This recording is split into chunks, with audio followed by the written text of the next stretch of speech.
मैं doctor Anita Yadav, government PG college Bundi. आज हम ई व्याख्यान के अंतर्गत हिंदी साहित्य के प्रथम प्रश्न पत्र यानी आधुनिक कविता में मैथिली शरण गुप्त की कविता द्वापर से कुछ अंशों की व्याख्या देखेंगे। हाँ गाली दो तुम उसको, भला और क्या दोगे। निंदक सही परंतु अनंत तुम उसके ही होंगे। वेद उसी को तो गाते हैं, धिक वक्रोक्ति तुम्हारी। नहीं वेद तो खोज उसी को रोते हैं बलिहारी।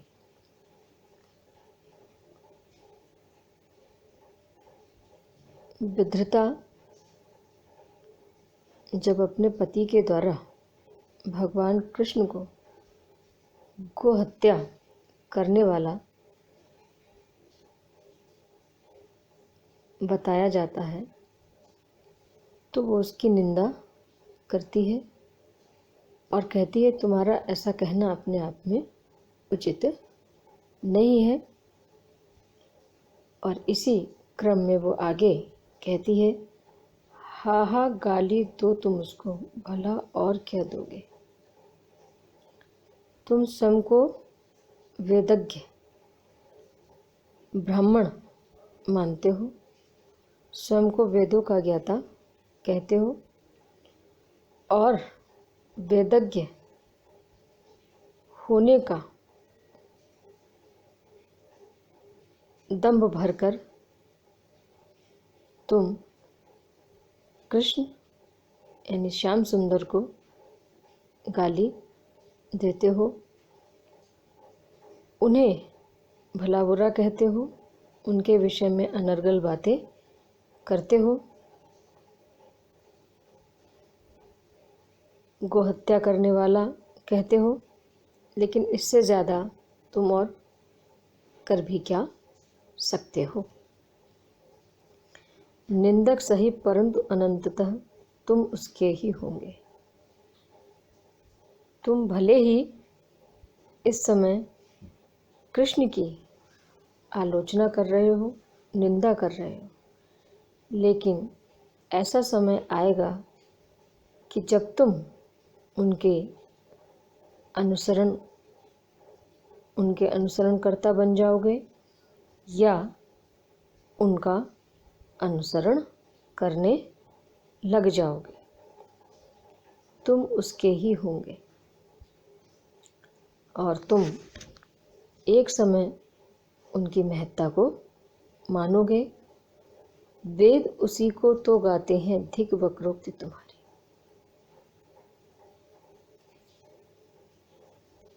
तुम अपने वक्र कथनों के माध्यम से यह कहते हो कि वेदों में उन्हीं भगवान कृष्ण के गुणों का गान किया गया है, उनकी महिमा को गाया और बखाना गया है। धिक वक्रोक्ति तुम्हारी। लेकिन जब तुम ऐसा कहते हो तो तुम्हारी ये कटोक्ति धिक्कार के योग्य मुझे दिखाई देती है। नहीं वेद तो खोज उसी को रोते हैं बलिहारी। वस्तुतः वेदों में भी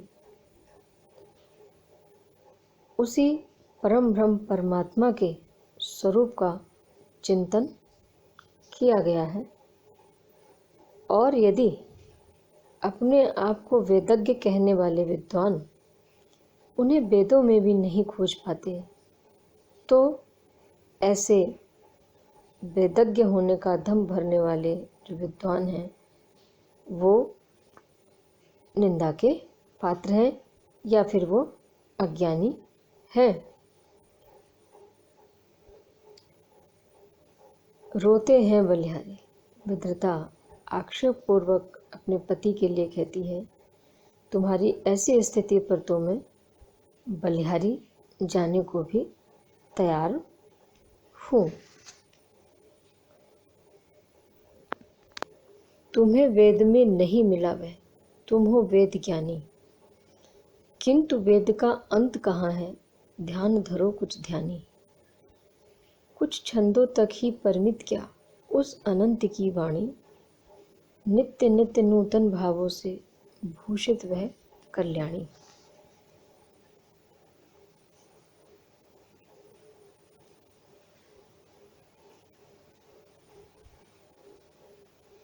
आगे विद्रता कहती है, तुम्हें वेद में नहीं मिला कि तुम खुद को तो वैज्ञानी मानते हो, वेदों में निष्णात अपने आप को कहते हो, लेकिन तुम्हें वेदों का पठन पाठन करते रहने पर भी, वेदों का अध्ययन मनन करने के बाद भी भगवान कृष्ण का जो परमात्म स्वरूप है उसका ज्ञान नहीं हुआ, उसे तुम नहीं जान पाए। किंतु वेद का अंत कहाँ है, ध्यान धरो कुछ ध्यान। आगे विद्रता कहती है कि क्या तुम्हें जानकारी है कि वेद ज्ञान का अंत कहाँ पर होता है और कहाँ तक उसका विस्तार है। इस बात की जानकारी या इस बात का तुम जरा ध्यान करो और बताओ। कुछ छंदों तक ही परिमित क्या, उस अनंत की वाणी। जहाँ तक मैं समझती हूँ, मैं जानती हूँ, वह परम ब्रह्म परमात्मा कुछ मंत्रों या कुछ छंदों तक ही उसकी वाणी सीमित नहीं है। उस परम ब्रह्म परमात्मा कुछ छंदों और मंत्रों में ही आबद्ध नहीं है।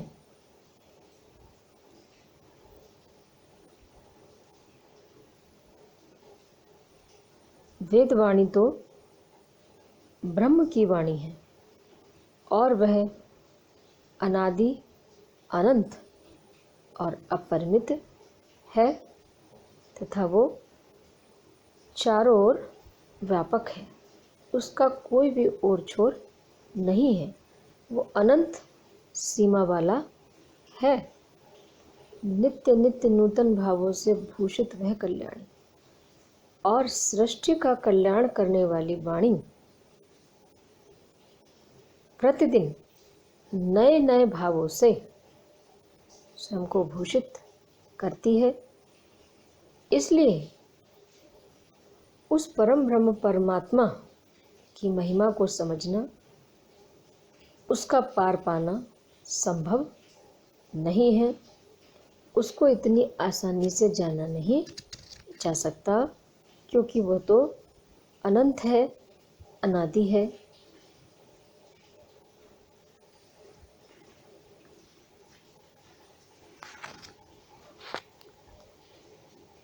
नित्य नई अपनी रचनाएं रचता है वह सृष्टा, देश देश में काल काल में है मंत्रों के दृष्टा। कृष्ण अवैदिक और राम भी ठहरो धीरज धारो, वेद वादरत ठंडे जी से सोचो और विचारो। नित्य नई नई अपनी रचनाएं रचता है वह सृष्टा। इन पंक्तियों में विद्रता ने उस परम ब्रह्म परमात्मा की जो सर्वव्यापकता है उसका वर्णन किया है कि नित्य नई अपनी रचनाएं रचता है वह सृष्टा, कि संसार का जो रचयिता है, जो ईश्वर है, वह प्रतिदिन अपनी नई नई रचनाएं रचता है और इस सृष्टि का प्रचार प्रसार करता है। देश देश में काल काल में है मंत्रों के दृष्टा, और वो सार्वभौम सत्ता या वो परमात्मा ही प्रत्येक काल प्रत्येक देश या स्थान स्थान पर वैदिक मंत्रों का दृष्टा भी है। कृष्ण अवैदिक और राम भी ठहरो धीरज धारो। परमात्मा के साक्षात अवतार भगवान कृष्ण और भगवान राम अवैदिक अर्थात वेद परंपराओं को न मानने वाले कैसे हो सकते हैं। ठहरो धीरज धारो, तुम जरा रुको और धैर्य को धारण करो और इस विषय पर जरा ध्यान से और अपने मन से चिंतन मनन करो। वेद बादरत ठंडे जी से सोचो और विचारो।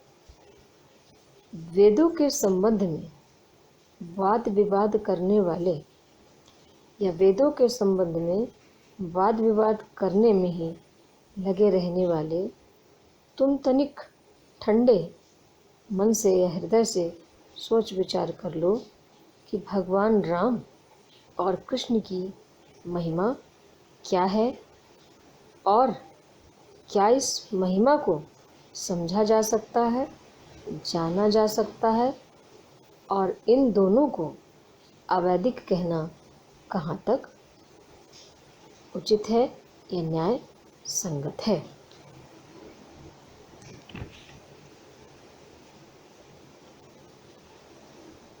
श्रुतिदर्शी ऋषि न थे हमारे, दंभी या अभिमानी, घोषित उन्होंने की थी नैति नैति की वाणी, और न्यून वाल्मीकि व्यास किस, ऋचा रचयिता ऋषि से युग युग भी परितृप्त रहेंगे जिनकी अक्षय कृषि से।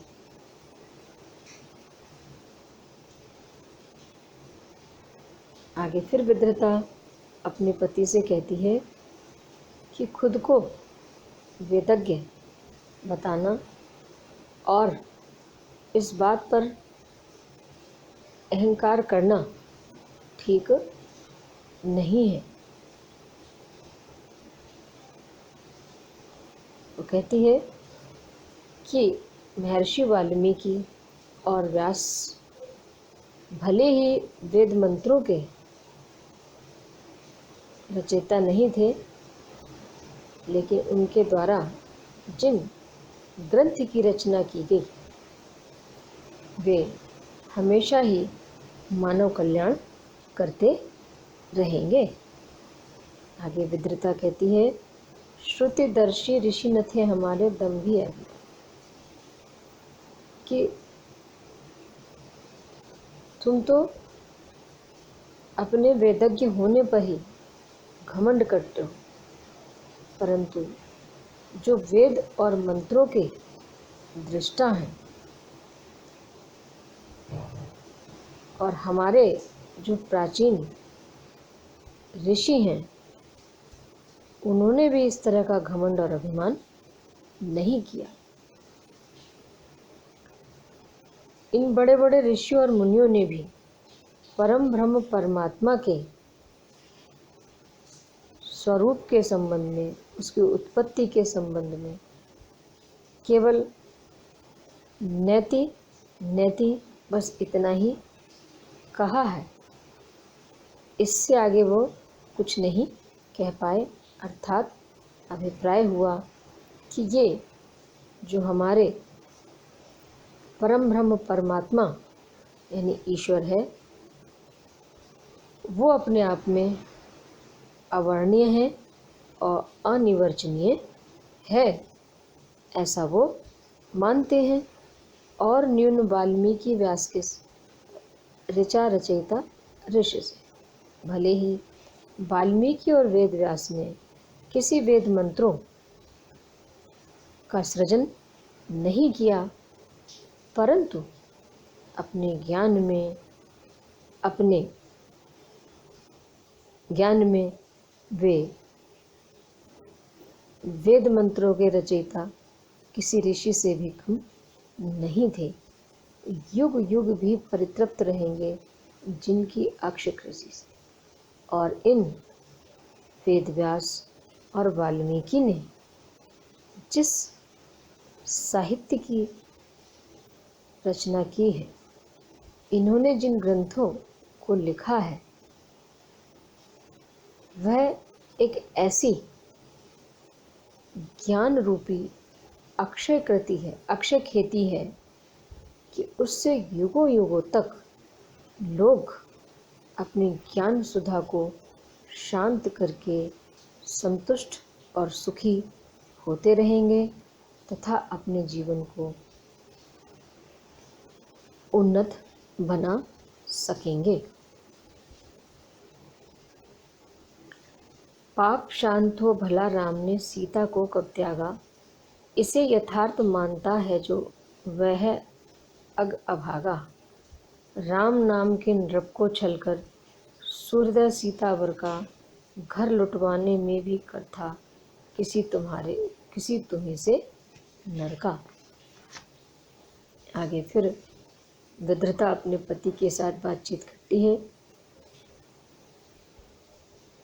और कहती है कि पुरुष वर्ग जो स्त्रियों को दुराचारी या दुशीला कहते हैं, ऐसा कहना उनके लिए ठीक नहीं है। पाप शांत हो भला राम ने सीता को कब त्यागा। मित्रता कहती है कि भगवान राम पर अपनी पत्नी सीता का परित्याग करने का जो दोष लगाया गया, वो कहती है वो अपने आप में ठीक नहीं है। यह दोषारोपण का जो पाप है वो शांत हो जाए। सीता को कब त्यागा, आगे कहती है भगवान राम ने सीता का कब परित्याग किया था, अर्थात उन्होंने अपनी इच्छा से ऐसा कभी नहीं किया। इसे यथार्थ मानता है जो वह अज्ञ अभागा। लेकिन जो व्यक्ति इस घटना को, इस बात को यथार्थ मानता है, वास्तव में वह बहुत बड़ा अभागा और अज्ञानी और मूर्ख है। राम नाम के नृप को छलकर सुहृदय सीता वर का। भगवान राम ने अपनी इच्छा से सीता का परित्याग नहीं किया। भगवान राम जो बहुत ही सहज और सरल हृदय वाले हैं, मर्यादा पुरुषोत्तम कहलाते हैं, उन्होंने तो राजा का आदर्श निभाने के लिए ही उन्होंने सीता का परित्याग किया। और इस कार्य में भी कोई तुम जैसा अज्ञानी पुरुष ही था जिसने उनको ऐसा करने के लिए विवश किया। अर्थात सीता के निंदक उस अज्ञानी धोबी का इसमें हाथ था और उसी के कारण घर लुटवाने में भी करता किसी तुम्हें से। और इसी कारण भगवान राम ने सीता का परित्याग कर अपने गृहस्थ जीवन को नष्ट किया।